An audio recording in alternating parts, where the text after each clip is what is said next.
They are moving, but not advancing. And because movement feels like effort, the brain assumes it's productive, even when nothing structural changes. Busyness often replaces risk. It's easier to be constantly busy than to face uncertainty. Easier to maintain routines than to redesign your life. Easier to respond than to initiate.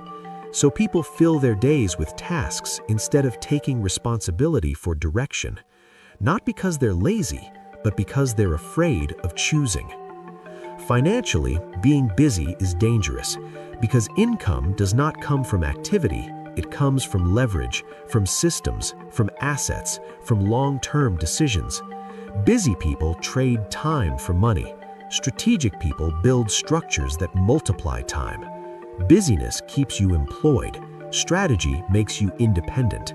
But strategy requires thinking, and thinking requires silence, and silence feels uncomfortable in a world addicted to noise.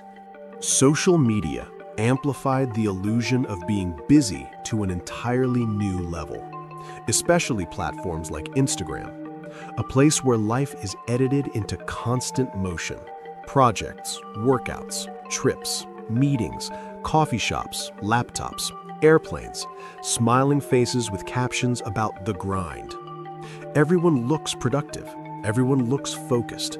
Everyone looks like they're doing something important. But what you're really seeing is not productivity, it's performance. Instagram doesn't show progress, it shows activity. It rewards visibility, not depth. It teaches people to document effort instead of questioning results, to post about being busy instead of asking if what they're doing actually matters. So people start to live for the appearance of motion. They take photos of their desks, their notebooks, their schedules, their coffee, their work sessions. Not because it's meaningful, but because it looks meaningful. Busyness becomes aesthetic, and slowly people internalize that identity. They don't want to feel productive, they want to look productive. They confuse validation with direction, likes with progress, engagement with growth. The most dangerous part is that this creates social pressure. When everyone around you looks busy, stillness feels wrong, reflection feels lazy, slowing down feels like failure, even when you need it the most. So people keep filling their lives with noise, notifications, tasks, projects that go nowhere, all to avoid the uncomfortable feeling of not knowing what they're actually building. In a world where everyone looks in motion, standing still to think feels rebellious.